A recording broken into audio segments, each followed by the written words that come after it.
अंधेरा धीरे धीरे अपनी पकड़ मजबूत कर रहा था। चारों ओर सन्नाटा पसरा हुआ था। बस कभी कभी दूर से किसी जानवर की आवाज सुनाई दे जाती थी। विशाल अपने दोस्तों के साथ एक शादी से लौट रहा था। वे 4 दोस्त थे, विशाल, रोहित, समीर और अनिल। उन्होंने सोचा कि हाईवे के बजाय छोटे रास्ते से होकर गांव लौटेंगे, क्योंकि वह करीब 20 किलोमीटर छोटा था। भाई, ये रास्ता सही तो है ना? रोहित ने घबराते हुए पूछा। अरे हाँ, सही है, बस थोड़ी देर में गांव पहुंच जाएंगे, विशाल ने हंसते हुए कहा।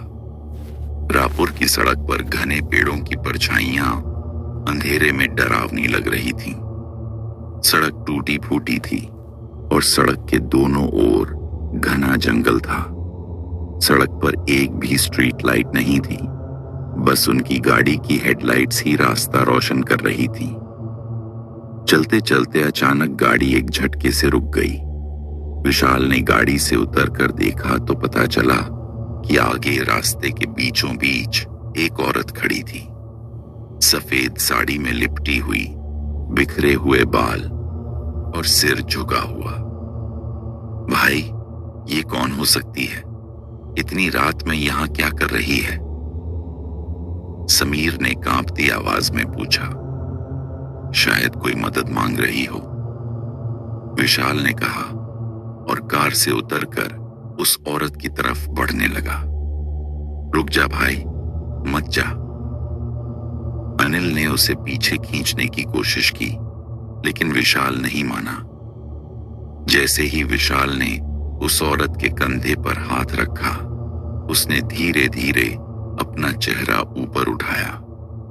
उसका चेहरा पूरी तरह जला हुआ था। आंखें कोयले की तरह काली और गहरी, और होंठों से खून टपक रहा था।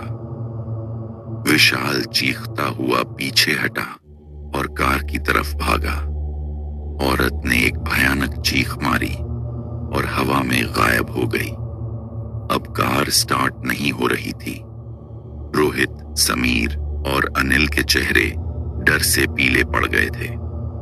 अनिल ने घबराकर कहा, हमें यहां से पैदल ही निकलना होगा। चारों दोस्त गाड़ी छोड़कर जंगल के रास्ते से भागने लगे। वे जितनी तेज भाग सकते थे भाग रहे थे, लेकिन ऐसा लग रहा था कि रास्ता और लंबा होता जा रहा है। अचानक पेड़ों के पीछे से वही औरत फिर से प्रकट हो गई और एक अजीब हंसी हंसने लगी। तुम लोग यहां से नहीं बच सकते, उसकी आवाज हवा में गूंज रही थी। चारों दोस्त कांपते हुए इधर उधर भागने लगे। अचानक समीर जमीन पर गिर पड़ा। जब विशाल और रोहित ने उसे उठाने की कोशिश की तो उन्होंने देखा कि समीर के पैर पर काले हाथों के निशान थे, जैसे किसी ने उसे पकड़कर खींचने की कोशिश की हो। हमें मंदिर की तरफ भागना होगा, रोहित चिल्लाया। गांव के पास एक पुराना शिव मंदिर था, जिसके बारे में कहा जाता था कि वहां जाने से सारी बुरी शक्तियां दूर हो जाती हैं। चारों दोस्तों ने अपनी पूरी ताकत लगाकर मंदिर की ओर दौड़ लगाई। जैसे ही वे मंदिर के दरवाजे पर पहुंचे, अचानक हवा का बहाव तेज हो गया और पीछे से भयानक चीखने की आवाज आने लगी। विशाल ने देखा कि वह औरत अब हवा में उड़ रही थी। उसके लंबे नाखून और लाल चमकती आंखें उनकी तरफ बढ़ रही थीं। चारों दोस्त तुरंत मंदिर के अंदर भागे और घंटी बजाने लगे। पुजारी, जो रात में वहां ध्यान कर रहे थे, तुरंत बाहर आए और स्थिति को समझ गए। उन्होंने मंत्र पढ़ना शुरू किया और मंदिर की अग्नि को और तेज कर दिया।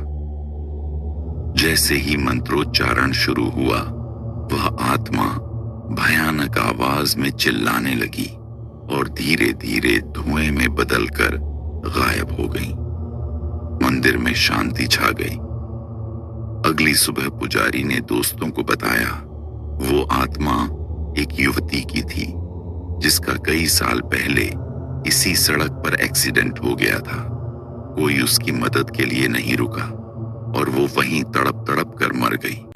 तब से उसकी आत्मा इस सड़क पर भटक रही है और लोगों को अपनी जगह रोकने के लिए मजबूर करती है। चारों दोस्त सन्न रह गए। वे समझ चुके थे कि अगर वे मंदिर तक नहीं पहुंचते तो उनकी जान नहीं बचती।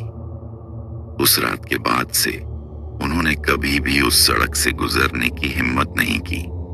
लेकिन आज भी जो कोई उस रास्ते से गुजरता है, कई लोग कहते हैं कि उन्होंने वहां एक सफेद साड़ी पहने औरत को खड़ा देखा है।